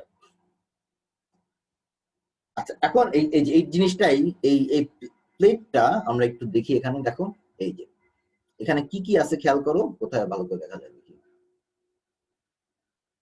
আচ্ছা এখানে দেখি আগে, হ্যাঁ, এটা সাইড ভিউ দেখাচ্ছি আমরা, সাইড ভিউ মানে এটাকে এই যে কেটে নিয়ে, হ্যাঁ, এই যে এই বরাবর কেটে যদি আমি সাইড থেকে দেখি, তাহলে তাহলে এই ভিউটা, এই যে দেখো কি আছে, এই যে এই যে কালো যেটা প্লেটটা দেখতে পাচ্ছ, এটা হচ্ছে ব্ল্যাক অ্যাবজর্বার প্লেট, এটাই হলো আমার সিলেক্টিভ সারফেস।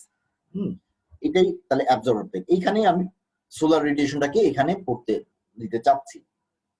এবং এই প্লেটটার সাথে দেখো নিচে, এই যে নিচে গোল গোল, হ্যাঁ, এগুলা হচ্ছে এই যে টিউব গুলা, সিলিন্ড্রিক্যাল টাইপের টিউব, এর মধ্যে দিয়ে যে নীল যেটা, এই যে পানি ফ্লো করতেছে বা ফ্লুইড, হ্যাঁ, সোজা কথা, আমরা তো সাধারণত পানি ইউজ করি, তো এই যে ফ্লুইডটা ফ্লো করতেছে এগুলোর মধ্যে দিয়ে।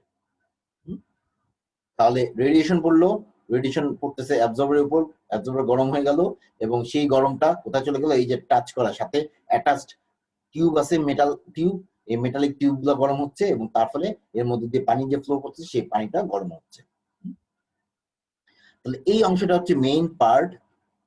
তার উপরে দেখো এই যে ট্রান্সপারেন্ট স্ক্রিন, এই যে দেখো ডাবল লেয়ারের ট্রান্সপারেন্ট স্ক্রিন দেওয়া আছে, সাধারণত গ্লাস ইউজ করে অথবা প্লাস্টিক ইউজ করে, ট্রান্সপারেন্ট প্লাস্টিক, এবং বা ট্রান্সপারেন্ট গ্লাস, এগুলো ইউজ করে কেন, এগুলো হচ্ছে এই যে গ্লাস অথবা প্লাস্টিক গুলো কি হিটের জন্য ইনসুলেটর হিসেবে কাজ করে, তাই না, হিট ইনসুলেটর।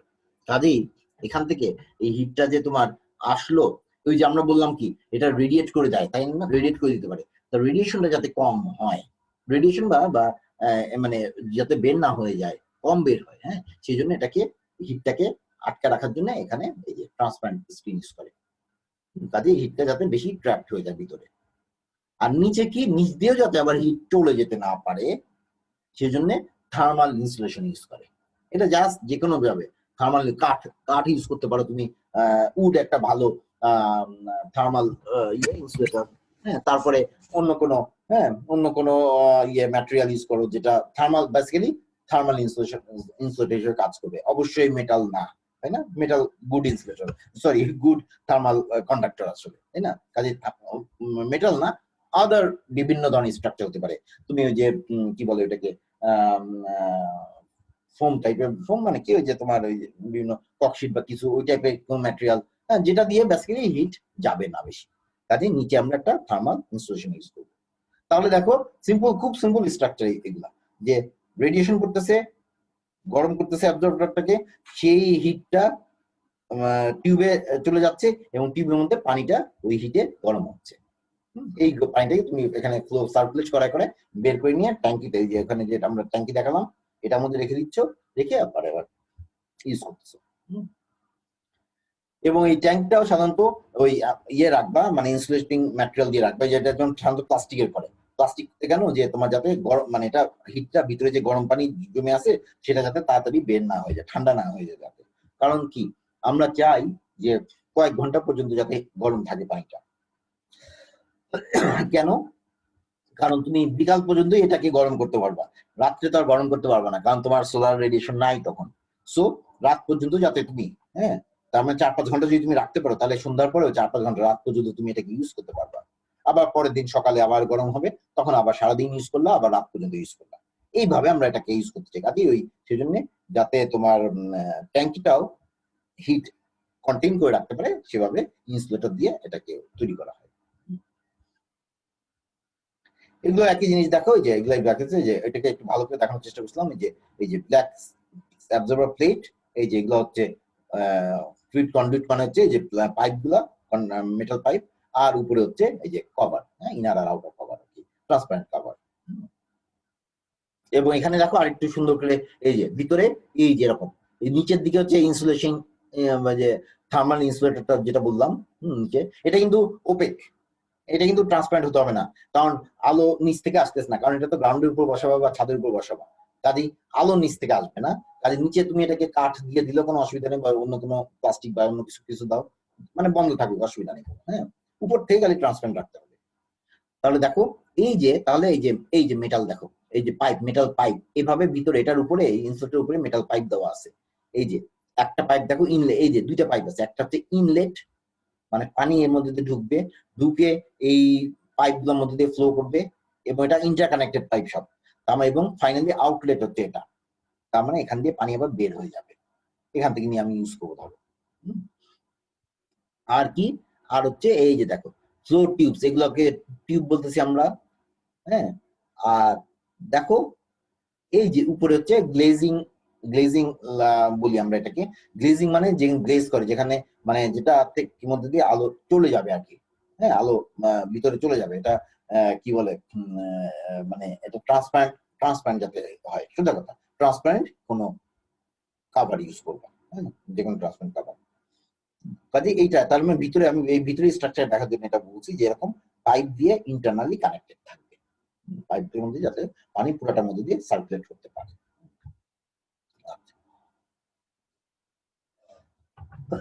এখন দেখো,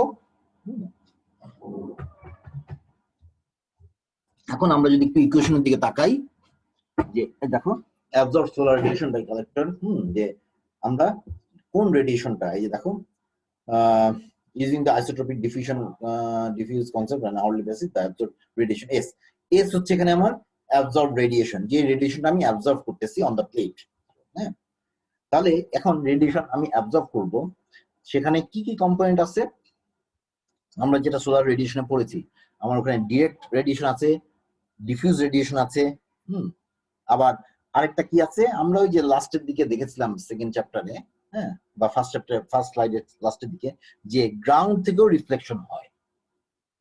এটা আমরা সোলারের ক্ষেত্রে আসলে ইউজ করি না, বাট এটা কিন্তু অনেক ক্ষেত্রে ইউজ করি, যেমন এখানে করব।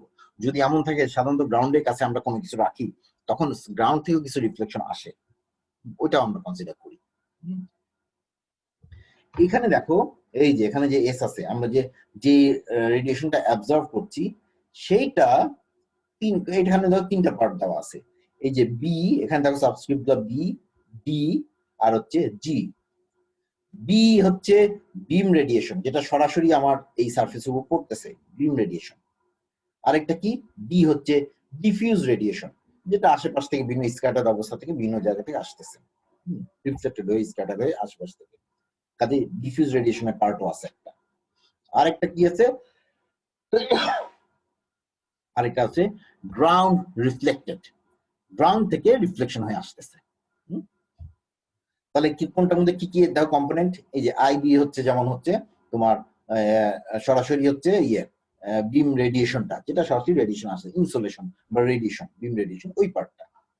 আরবি কি, আরবি হচ্ছে ওই যে জিওমেট্রিক ফ্যাক্টর একটা ছিল, এইটা হচ্ছে, এটা কি মিন করে, যে দেখো the ratio of beam radiation normal to the tilted surface to that normal to the horizontal surface, মানে কোনো একটা এই যে একটা রেডিয়েশন আসতেছে, হ্যাঁ, এই যে তাহলে একটা এটা হচ্ছে হরাইজন্টাল, হ্যাঁ, তাহলে একটা রেডিয়েশন এভাবে আসলো, তাহলে এইটা হচ্ছে আমার একটা হরাইজন্টাল সারফেসের উপর একটা বিম রেডিয়েশন এইটা।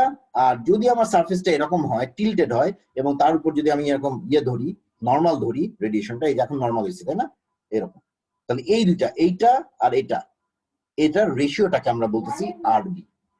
এটা টিল্টের উপর ডিপেন্ড করে, এই জন্য এটা কি টিল্টের ব্যাপার, কত টিল্টে তুমি রাখতেছো।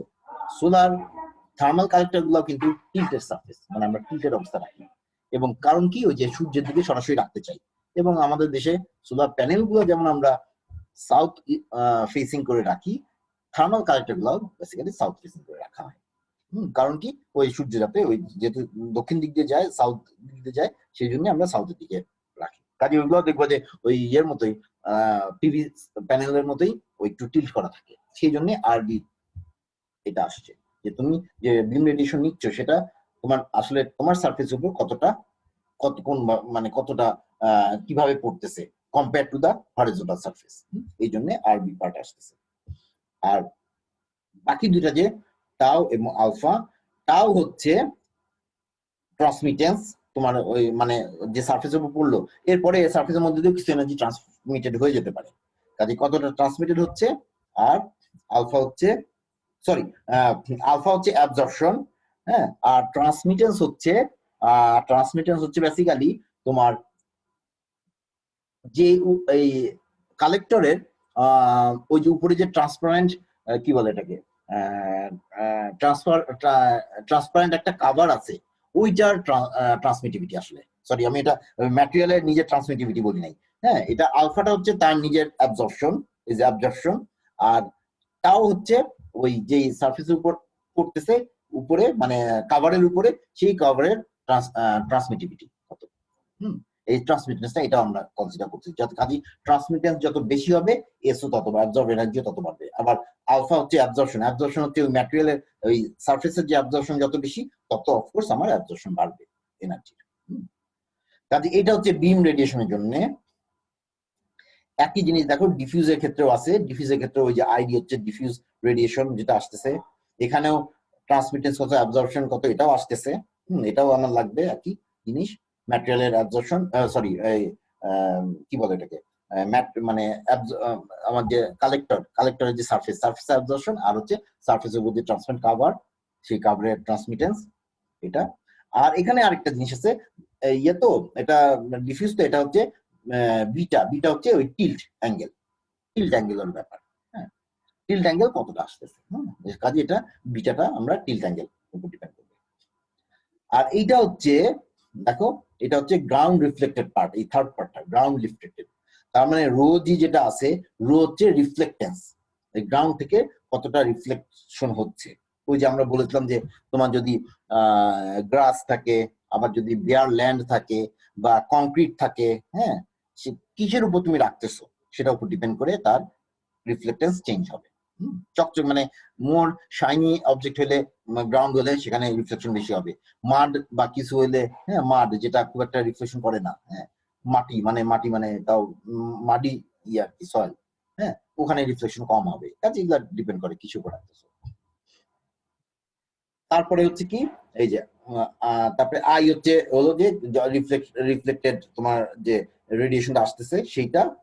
আর সরি এই আইটা হচ্ছে টোটাল রেডিয়েশন, আসলে সরি টোটাল রেডিয়েশন যেটা হচ্ছে এটার সাথে আমি রিফ্লেকশন গুণ দিলে কাজে কতটা রিফ্লেক্টেড রেডিয়েশন আসলো সেটা আমরা বুঝতেছি, এই রিফ্লেকশনের কোএফিশিয়েন্টটা গুণ দিচ্ছে এটার সাথে, হ্যাঁ, সেই জন্য আই হচ্ছে টোটাল রেডিয়েশন যেটা সেটা। আর টাও আলফা আগের মতোই ওই কাভারের ট্রান্সমিটেন্স, আলফা হচ্ছে অ্যাবজর্ভারের অ্যাবজর্পশন, আর বিটা আগের মতোই, বিটাও থাকবে হচ্ছে তোমার ওই ইয়েটা টিল্ট অ্যাঙ্গেল, তোমার টোটাল স্ট্রাকচারটা টিল্ট অ্যাঙ্গেল কত সেটা। কাজে এইগুলা হচ্ছে এই সব তিনটা প্যারামিটার মিলাই হচ্ছে তোমার ফাইনালি কতটা অ্যাবজর্ব রেডিয়েশন তুমি পাচ্ছ এস। তাহলে অ্যাবজর্ব রেডিয়েশন পাইলে আমার এরপরে যে এনার্জি ব্যালেন্স ইকুয়েশন বলি আমরা, যে তুমি এনার্জিটা একটা অ্যাবজর্ব করলা, এখান থেকে আবার কিছু কিন্তু লসও হবে। কাজেই দেখো আমার তাহলে আমার যেটা দরকার জানা, হ্যাঁ, the energy যে solar collector is described by an energy balance that indicates the distribution of incident solar energy into, যে তোমার যে সোলার এনার্জিটা পড়তেছে সেটা কতটা কিভাবে ডিস্ট্রিবিউট হচ্ছে, কিসে কোন কোন কম্পোনেন্টে ডিস্ট্রিবিউট হচ্ছে। যেমন কি দেখো, ইউজফুল এনার্জি গেইন, মানে তুমি এটাকে কতটা ইউজ করতে পারলা, মানে কতটা কত পার্সেন্ট বা কত অংশটা তুমি ওয়াটার হিট করার কাজে ইউজ করতে পারতেছো, যেটা তোমার ইনসিডেন্ট হচ্ছে তার কতটা তুমি এনার্জি গেইনের জন্য ইউজ করতে পারতেছো। আরেকটা কি পার্ট, থার্মাল লস, তোমার কিছু কিছু থার্মাল লস হবে, যে থার্মাল রেডিয়েশন হয়ে যাবে, হ্যাঁ কিছু থার্মাল রেডিয়েট করবে, এইটা তোমার লস হবে, কাজে এটা একটা পার্ট থার্মাল লস হবে। আরেকটা কি, অপটিক্যাল লসও আছে। অপটিক্যাল লস কেন, তোমার কিছু রিফ্লেকশনও হবে, ওই যে যত আমরা ট্রান্সপারেন্ট কাভারের কথা বলতেছি কেন কেন বাট স্টিল তুমি যখন গ্লাস বা কি বলে প্লাস্টিক যেটা ইউজ করো না কেন, এটা 100% একটা ট্রান্সমিটার্স হবে না আসলে, হয়তো 90% হলো, তার মানে কি 10% তোমার রিফ্লেক্ট হয়ে যাবে, এটা অপটিক্যাল লসই। এটা আর হিটে হিট আসে না, এটা লাইটটাই ইয়ে করে গেছে, তার মানে হিট এনার্জিটাই তোমার অ্যাবজর্বার পর্যন্ত পৌঁছালো না। কাজে এটাও কিন্তু একটা পার্ট যেটা তুমি লস করতেছো। থার্মাল লস একটা পার্ট, অপটিক্যাল লস একটা পার্ট, আর বাকিটা তোমার ইনসিডেন্ট থেকে বাকিটা হচ্ছে ইউজফুল এনার্জি গেইনে কাজে লাগলো। এনার্জি গেইন মানে তুমি কনভার্সনে কাজে লাগতেছে বা ট্রান্সফরমেশন কাজে লাগতেছে। আচ্ছা, তো সোলার দেখো অ্যাবজর্ব বাই কালেক্টর পরিণত এই যে difference between incident light and optical losses. হ্যাঁ, তাহলে আমরা এই যে যেটা আমরা পাচ্ছি ফাইনালি আমাদের অ্যাবজর্বারের উপর, হ্যাঁ কালেক্টরের উপর, কালেক্টর যেটা পাচ্ছি সেটা হচ্ছে কি ওই যে এস, হ্যাঁ যেটা কিনা difference between incident solar radiation, যে রেডিয়েশনটা আসতেছে, এবং অপটিক্যাল লস যেটা বাদ যাচ্ছে এখান থেকে। অপটিক্যাল লস, অপটিক্যাল লস কেন, কারণ কালেক্টর পর্যন্ত আলোটা আসতেছে না আসলে, অপটিক্যাল লসটা হচ্ছে তার উপরে কভার থেকে ফিরে যাচ্ছে, সেই জন্য আমরা অপটিক্যাল লসটাকে বাদ দিয়ে আমি কালেক্টরে কতটুকু অ্যাবজর্ব হচ্ছে সেটাকে এস বলতেছি।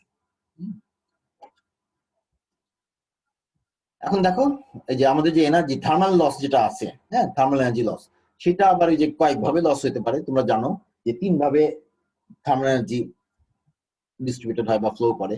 একটা হচ্ছে কন্ডাকশনের মাধ্যমে, জানো, আর একটা কনভেকশনের মাধ্যমে।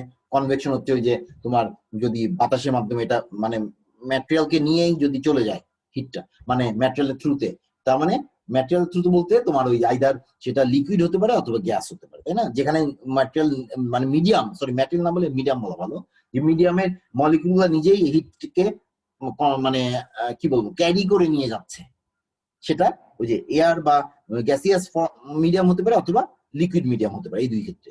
কাজে এখানে হতে পারে, এখানে ধরো যদি তোমার ইয়ে ভালো না হয়, হ্যাঁ তোমার কি বলে এটাকে ওই যদি ইনসুলেশন বা তোমার ওই কি বলে ইনসুলেশন না, তোমার যদি লিক থাকে বা কিছু থাকে, যে তুমি যে কাভারটা দিয়েছো সেখানে লিক থাকলে কিছু বাতাস বের হয়ে গেলে ওখানেও কি হবে, কনভেকশনের মাধ্যমে কিছু হিট রিলিজ করে দিবে।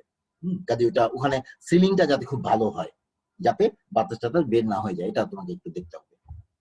আর কি আরেকটা আছে সরাসরি রেডিয়েশন, যেটার জন্য কোনো মিডিয়াম লাগে না, এমনিতে রেডিয়েশন হয় যেটা, হ্যাঁ কাজে ইনফ্রারেড রেডিয়েশন হয়, এটা আমাদের যে লোয়ার এনার্জিতে বা হায়ার ওয়েভলেংথে রেডিয়েশন হয়, তো কাজে এটাকে আমরা ইনফ্রারেড রেডিয়েশন বলছি। তাহলে দেখো, তাহলে আমরা থার্মাল এনার্জি লস্ট যেটা, সেটাকে বলতে পারি কি, তাহলে আমার এই যে দ্য লস্টটা can be represented as the product of heat transfer coefficient UL। এই যে দেখো UL হিট ট্রান্সফার কোএফিসিয়েন্ট, এই হিট ট্রান্সফার হচ্ছে এক জায়গা থেকে আরেক জায়গায়, হ্যাঁ UL ইনটু দেখো কি এই যে টেম্পারেচার, এটা হচ্ছে কি এই যে অ্যাবজর্বার প্লেট টেম্পারেচার এন্ড টি হচ্ছে অ্যাম্বিয়েন্ট টেম্পারেচার, এই দুইটার মধ্যে ডিফারেন্স। তোমরা জানো যে আমি এই যে এই রুমের মধ্যে এখন যদি একটা গরম কিছু আনি, হ্যাঁ সেটা থেকে হিট রিলিজ হবে। এখন কোন একটা জিনিস আছে ধরো 100°C, আমি একটা কিছু একটা ধরো মেটালিক বডি আনলাম, তাহলে একটা 100°, আরেকটা আনলাম 200°C, তাহলে কোনটা থেকে বেশি হিট রিলিজ হবে? 200° থেকে, হায়ার টেম্পারেচার যেখানে, কারণ কি আমার অ্যাম্বিয়েন্ট টেম্পারেচার ধরো এখন এই ঘরের মধ্যে অ্যাম্বিয়েন্ট টেম্পারেচার ধরো 30° ধরলাম, তো 30°C হলে একটা ডিফারেন্স হচ্ছে 100 - 30, তার মানে 70°, আর একটা হচ্ছে 200 - 30, তার মানে 170°। তাহলে 170° কিন্তু হায়ার, তার মানে ওই 200° থেকে আমার বেশি হিট রিলিজ হবে। তাহলে এখানেও সেই জন্য দেখো এই আমার যে যে প্লেটটা হট হচ্ছে সেটা কতটা হট হইলো কম্পেয়ার টু দ্য অ্যাম্বিয়েন্ট, এইটার উপর ডিপেন্ড করবে কত বেশি থার্মাল এনার্জি আমার লস হতে পারে। সেই জন্যই বলছে দেখো টিপিএম মাইনাস টিএ, তো আমরা এই টেম্পারেচার ডিফারেন্সটা নিচ্ছি এবং তাকে মাল্টিপ্লাই করতেছি ইউএল দিয়ে। ইউএলটা কি? হিট ট্রান্সফার কোএফিসিয়েন্ট, মানে তোমার সিস্টেম থেকে কতটা হিট ট্রান্সফার হয়, কি রেটে হিট ট্রান্সফার হয়। এটা এক একটা সিস্টেমে এক রকম ভ্যালু হতে পারে। আমরা চাই ইউএল এর ভ্যালু যাতে কম হয়। হিট ট্রান্সফার কোএফিসিয়েন্ট যদি কম হয় তাহলে আমার এই অংশটা, এই পার্টটা, এই দেখো এই পার্টটা ছোট হবে। এই পার্টটা কি, এটা এই পার্টটা ছোট হবে কেন দরকার ছোট? কারণ এই পার্টটা হচ্ছে লসের পার্ট, থার্মাল লস এই পার্টটা। আর এসটা কি? যেটা তুমি অ্যাবজর্ব করছিলা, তাই না? যে এনার্জিটা অ্যাবজর্ব করছিলা, এরপরে এই পার্টের জন্য কিছু এটার ওই অ্যাবজর্ব এনার্জি কিছু হিট লস হয়ে গিয়েছে, থার্মাল লস হয়ে গিয়েছে। কাজে তোমার ইউজফুল যেটা, এই যে useful energy output of A collector, সেটা হচ্ছে কিউ ইউ।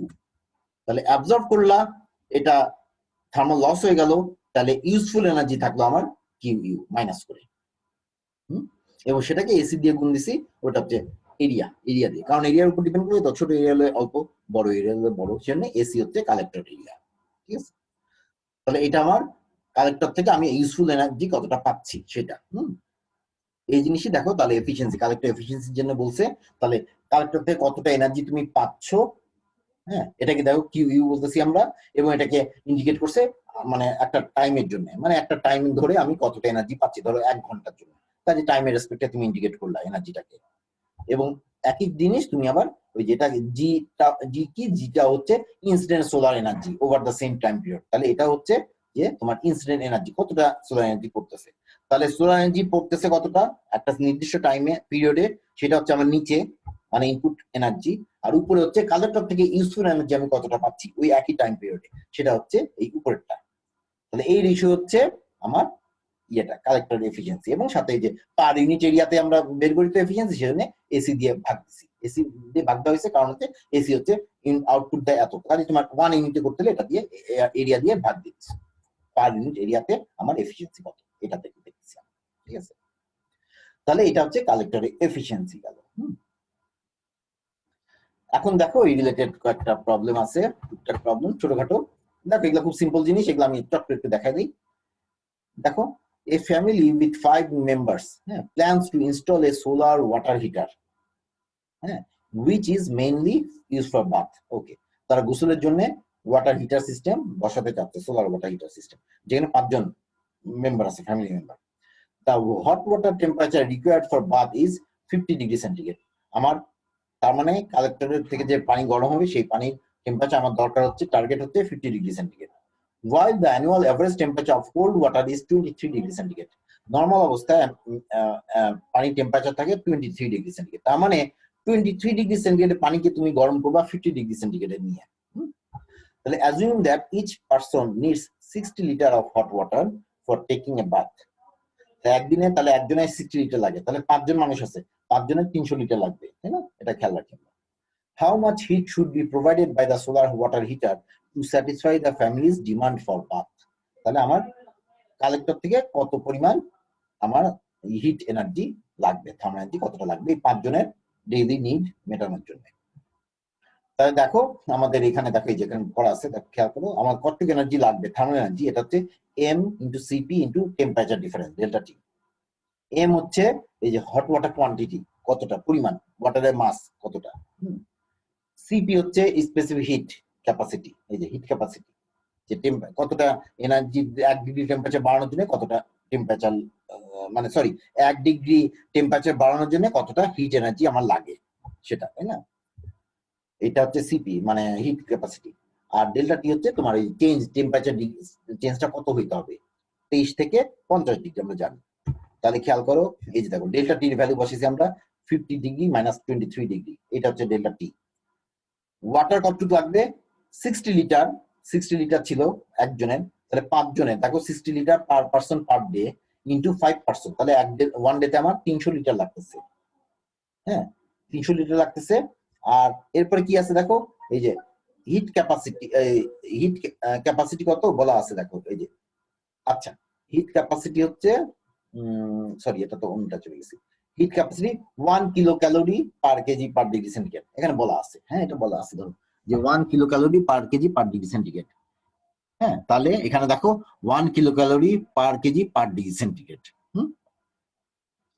তাহলে এখান থেকে তোমার কত লাগতেছে, তাহলে দেখো 60 লিটার। তো আমি বলে রাখি এখানে এখানে এম এর ভ্যালু লিটার বসাই দিছি আমরা এই কারণে যে এইখানে দেখো কই গেল, এই যে ওয়াটার ডেন্সিটি ধরা আছে 1 কেজি পার লিটার, তার মানে 1 লিটার ওয়াটারের কেজি মানে মাসও ধরা হচ্ছে 1 কেজি, বুঝছো? এখানে কাজে এখানে তুমি যেহেতু আমার এখানে লিটার বলেছি, লিটারের 60 লিটার মানে হচ্ছে বেসিক্যালি তাহলে 60 কেজি কিলোগ্রাম, হ্যাঁ এভাবে ধরা হয়েছে। তাহলে এইটা, হ্যাঁ তাহলে কোনটা গেল, তাহলে এখানে তাহলে তোমার কেজি, এই যে লিটারের বদলে কেজি বসায় দিয়েছে। হ্যাঁ, আর দেখো এই যে এগুলা কেজি বা এগুলা যা আছে তাই কাটাকুটি করে দেখবা সব কাটাকুটি কিলো ক্যালোরি থাকবে, তার মানে হিট এনার্জি পার ডে। এই যে তাহলে 8100 কিলো ক্যালোরি পার ডে হবে এই ফ্যামিলিটার নিড। তার মানে ওই সোলার কালেক্টর যেটা আমরা বসাতে চাচ্ছি সেটা 8100 কিলো ক্যালোরি প্রডিউস করা দরকার সারাদিনে। এটা আমাদের টার্গেট। আচ্ছা, আরেকটা দেখো ওই রিলেটেড ওটার কাছাকাছি, যে a solar water heater is equipped with an effective collector area of 1 metre square.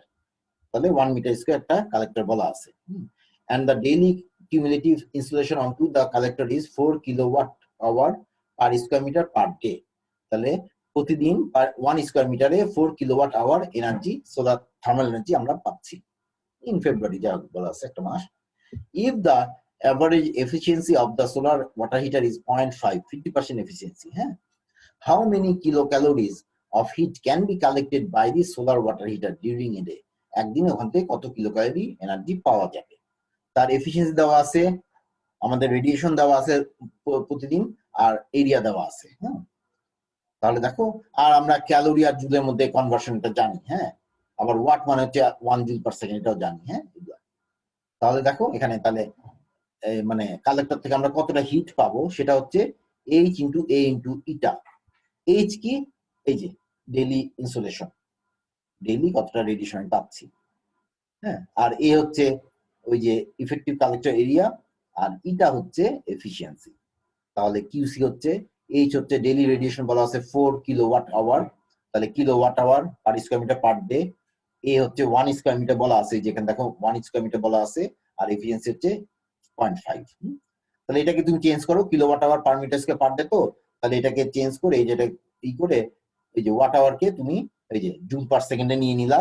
হ্যাঁ, আবার আওয়ার আছে যেহেতু সেকেন্ডে বানায় ফেললা, তাহলে এইগুলো দেখো কাটাকাটি করে ফাইনালি তোমার আবার জুলকে তুমি এই যে ক্যালোরিতে নিয়ে যাও, এটা নিলে finally 1720 calorie per kilo calorie per day হবে। এতটা মানে কালেক্টর থেকে পাওয়া যাবে। আর থার্ড আইটেম আছে দেখো, the minimum heat demand is 8100 kilo calorie per day, এটা আমরা প্রথমেই বের করছিলাম আসলে। And there is a certain solar thermal panel which can offer a heat supply of 1720। হ্যাঁ, এখানে এই যে 1720, এই যে এই কালেক্টরটা। হ্যাঁ, calculate with the absence of auxiliary heating device, calculate the required installation area of the solar thermal panel. তাহলে তোমার এরিয়া সিম্পলি তোমার ডিমান্ড কত, তোমার কালেক্টর ওই একটা কালেক্টর থেকে কতটা পাচ্ছ। তাইলে দেখো এই ডিমান্ড 8100, 1720 পাচ্ছ, তার মানে এই যে এটা পার স্কয়ার মিটার এত পাচ্ছ, ওটা 1 স্কয়ার মিটার দিয়েছিল কিন্তু, তাই না? তাহলে তোমার ভাগ দিলে মোটামুটি এই যে এত 4.7 স্কয়ার মিটার এরিয়া তোমার দরকার। আর লাস্টে বলা আছে if the effective area of this thermal panel, এই প্যানেলটা এখানে যেটা বলছে সেটা হচ্ছে 0.8 স্কয়ার মিটার পার পিস, একটা পিস হচ্ছে 0.8 স্কয়ার মিটার, তাহলে কয়টা পিস লাগবে? তাহলে সিম্পলি ওই যে 0.8 স্কয়ার মিটার, তাহলে আমার টোটাল এরিয়া লাগবে এত, আমার একটা প্যানেলের এরিয়া হচ্ছে 0.8 স্কয়ার মিটার, তাহলে তোমার লাগবে হচ্ছে 5.955 পিস কালেক্টর, তার মানে 6 পিস কালেক্টর। এটাতে আমরা বাড়াইনি, কমাই নিব না, অবশ্যই এটা বাড়াই নিবে। এটা ইভেন 5.2 থাকলেও তুমি 5 নিতা না, কিন্তু এটা 6 করবা সবসময়, আপার কনভার্সনে যাবা। হ্যাঁ, কারণ হচ্ছে যে তোমার কম হইলে কিন্তু কমে যাবে, বেশি হইলে তোমার এনার্জি বাড়বে, কারণ তুমি তো এখানে চাচ্ছ তোমার ডিমান্ড আছে, একটা ডিমান্ড ফুলফিল করতে হবে। এক্সট্রা হইলে অসুবিধা নেই, কম হলে অসুবিধা আছে। ঠিক আছে, তাহলে এটা আমরা দেখলাম 3 দেখলাম। ঠিক আছে, তাহলে এই পর্যন্ত আমাদের ছিল হলো ফ্ল্যাট প্লেট কালেক্টর। এরপরে যে টিউব কালেক্টর আছে, আর কয়েকটা কালেক্টর আছে, সেগুলো আমরা এরপরের দিনে এটা শেষ হয়ে যাবে। ঠিক আছে, তাহলে আজকে তাহলে এই পর্যন্ত রাখবো। কারো কোশ্চেন আছে এই মুহূর্তে? আমি তোমাদের অ্যাটেন্ডেন্স সাথে দিচ্ছি, দেখো কোশ্চেন থাকলে জিজ্ঞেস করতে পারো, আমি অ্যাটেন্ডেন্সটা দিয়ে দিচ্ছি।